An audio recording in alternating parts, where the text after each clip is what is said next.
porque nele se descobre a justiça de Deus, de fé em fé, como está escrito, mas o justo viverá pela fé. Amém? Então, como já falei, esse é o dia especial, dia da Reforma Protestante. E o que é a Reforma Protestante? Para nós que somos cristãos, que estamos aqui neste segmento dito evangélico, também pentecostal.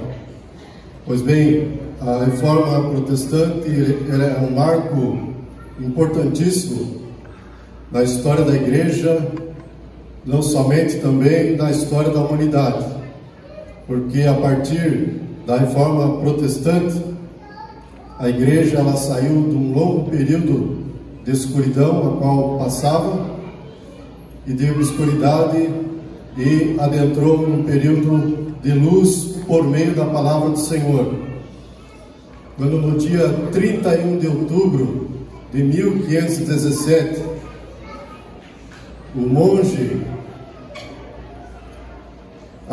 agostiniano de nome Martinho Lutero fixou as 95 teses na porta da igreja do castelo de Wittenberg, na atual Alemanha.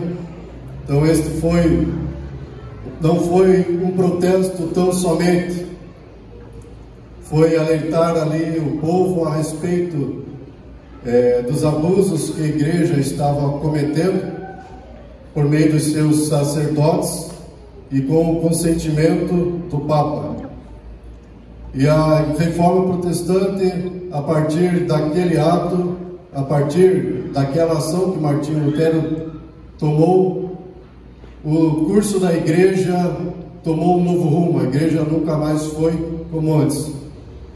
Então hoje somos, como cristandade, luteranos, reformados, anglicanos, presbiterianos, batistas, morávios, congregacionais, metodistas e pentecostais, dentre outras denominações e segmentos cristãos que vieram a surgir a partir da Reforma Protestante. Então a Reforma Protestante ela estabeleceu 5 pilares na nossa fé, da quais são conhecidos como Quinque Solae, vulgarmente chamado como 5 solas, que são representados também nas 5 pétalas da rosa branca de Lutero. Então a primeira sola é a sola Escritura. O significado é somente as Escrituras, ou seja, somente as Escrituras têm a palavra final como autoridade em questões gerais. Isso significa que nem a tradição, nem concílios, nem credos, nem mesmo as bulas papais têm autoridade equivalente ou superior às Escrituras, mas sim elas estão todas subordinadas a ela. O segundo é sola fide, somente pela fé, isto é, a salvação somente pela fé. Isso implica que a salvação ela é obtida exclusivamente pela fé em Jesus Cristo. Não existe outro meio, outro artifício, ou outro intercessor que possa mediar a nossa fé. Terceiro, sola Christus, somente Cristo, significa que somente em Cristo é obtida a salvação e Ele é o único Senhor e Salvador da nossa vida. O quarto ponto é sola gratia, somente a graça. Isso indica que a salvação ela não é alcançada por obras da lei, nem mesmo meritória, porque a nossa própria justiça jamais pode alcançar a salvação, mas pela graça de Deus que nos é dada gratuitamente que nós obtemos a salvação. O quinto pilar, soli Deo gloria, que significa somente a Deus a glória.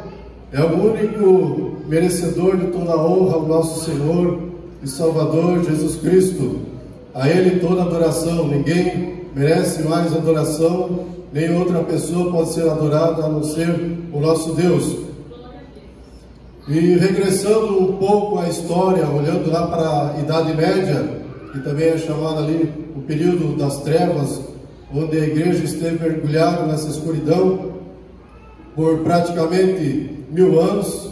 Então, no século XIV, surge ali um movimento renascentista, a qual vai despertar na humanidade o interesse pelas artes, pela ciência, pela filosofia, e nisso ocorre um crescimento intelectual. Lembrando que nesse período o índice de analfabetismo chegava até a 95%, e as pessoas, elas tinham suas práticas religiosas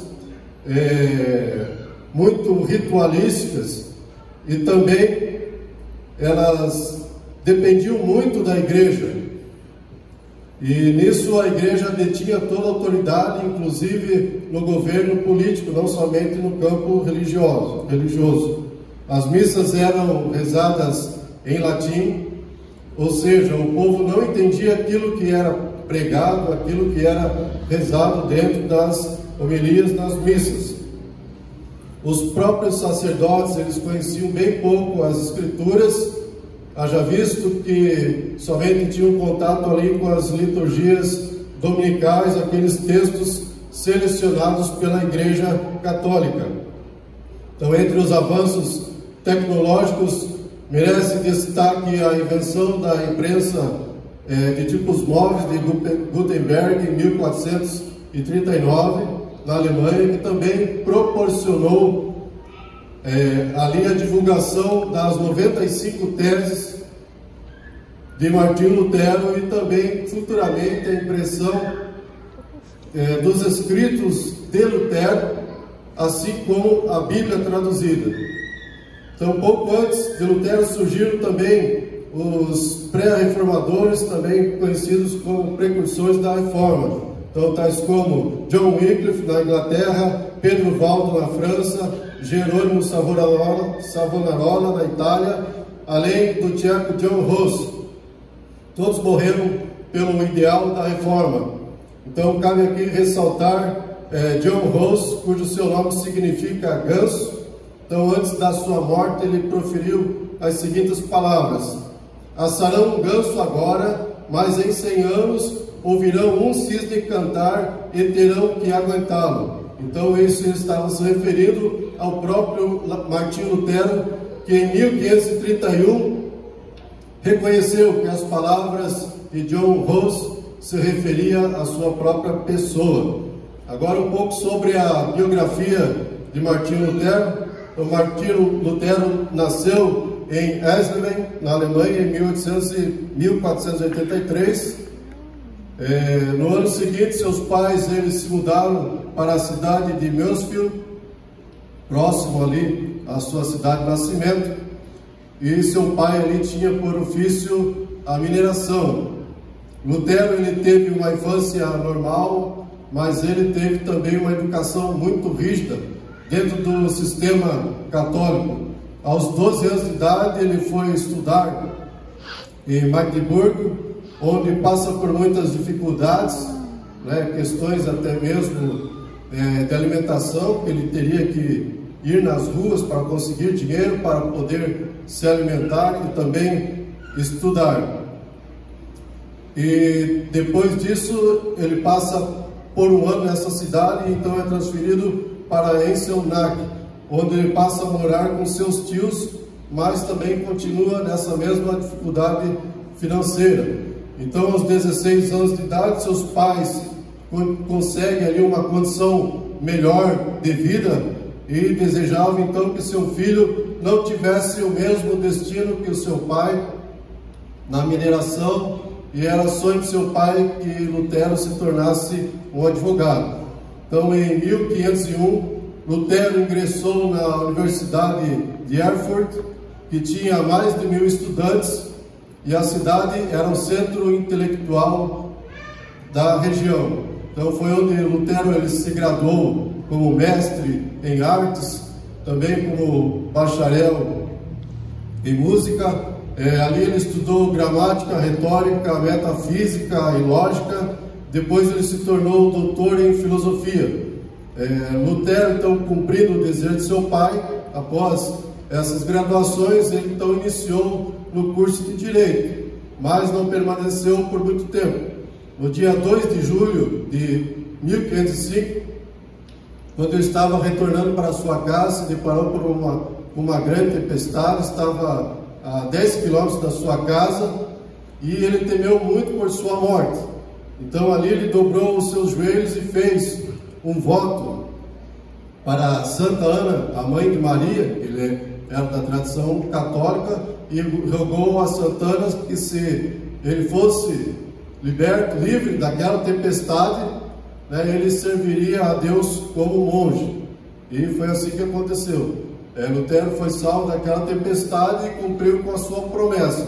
2 semanas depois, Lutero abandonou ali os estudos que tinha iniciado há 6 meses de Direito, e ingressou no mosteiro de Santo Agostinho, em Erfurt, como noviço.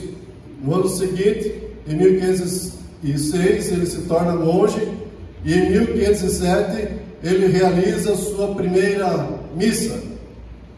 E foi no mosteiro que Lutero passa a ter contato com a Bíblia. Ele passa ali a estudar diariamente a palavra de Deus, se alimentar dela. Inicia ali estudando a respeito dos livros dos Salmos, e depois começa a estudar o livro de Romanos, onde se depara exatamente nesse texto a qual nós lemos esta noite.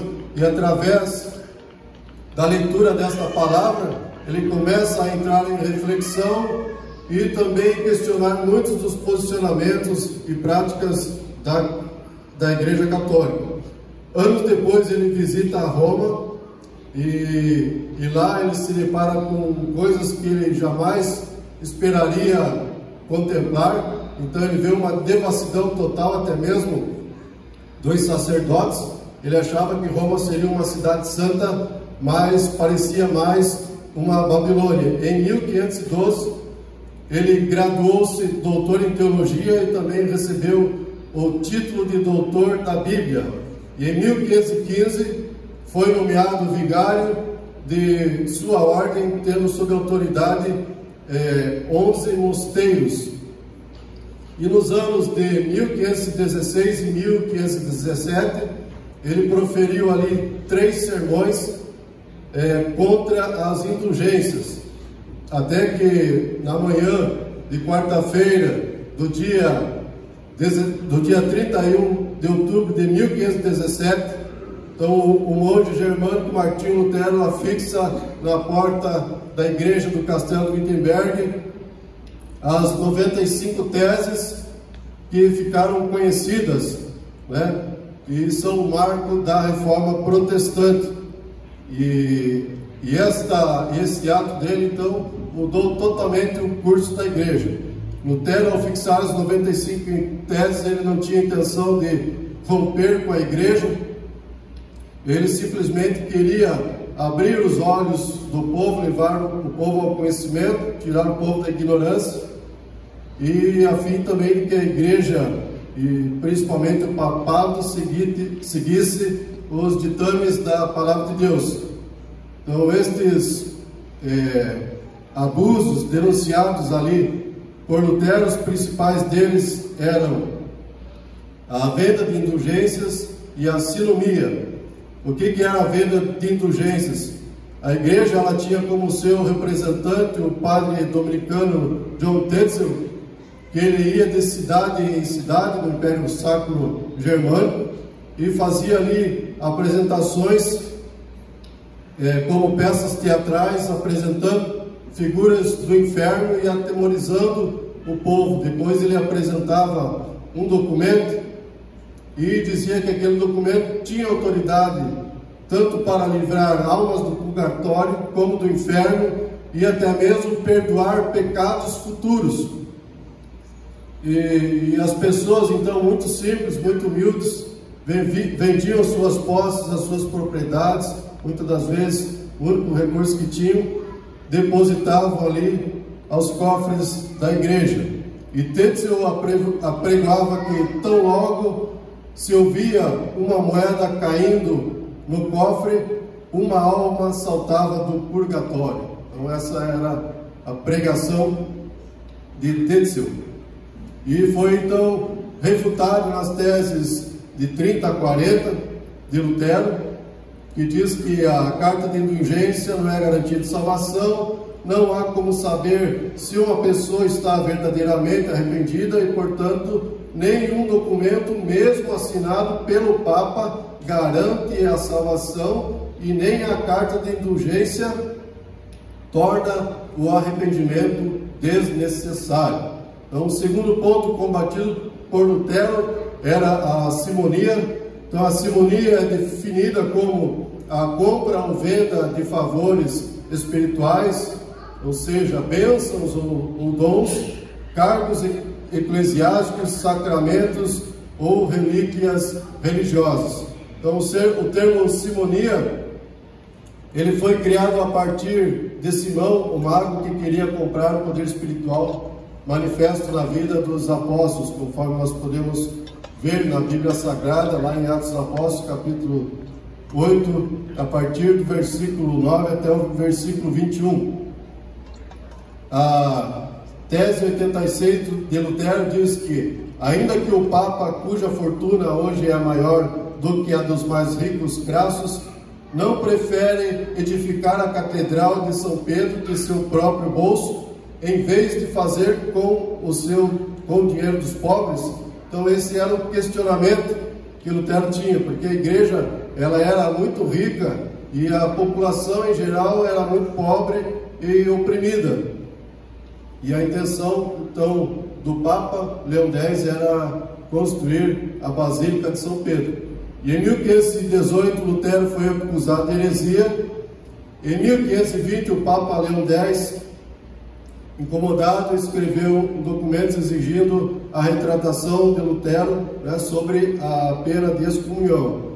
Em resposta, Lutero então ele queima esse documento em praça pública na Alemanha, e isso instaura então uma crise política dentro do Sacro Império Germânico. Alexandre, o mensageiro do Papa na Alemanha, tentou conseguir que o novo imperador Carlos V declarasse Lutero como fora da lei. Então, se isso ocorresse, Lutero poderia ser caçado e assassinado por qualquer pessoa. Carlos V, apesar de ser um católico fiel a Roma, ele havia sido escolhido como o imperador do Império Sacro Germânico pelos príncipes eleitores que apoiavam Lutero. E Lutero ele tinha um amigo pessoal entre esses príncipes, que era Frederico III, príncipe regente da Saxônia. E além do mais, o imperador também havia prometido respeitar as leis germânicas. Então estas leis diziam que nenhum alemão poderia ser proscrito sem um julgamento justo. Então a intenção também é que Lutero fosse julgado nas terras do Sacro Império Germânico. E em 1521, o novo imperador viajou até Worms a fim de reunir-se com a sua primeira dieta alemã, e ali reuniu não somente os príncipes eleitores, como também estava presente o Papa Leão X, com a representação também de sacerdotes. E Lutero então foi convocado a comparecer à dieta de Worms, e ele recebeu um salvo-conduto para que pudesse chegar em seu destino com segurança.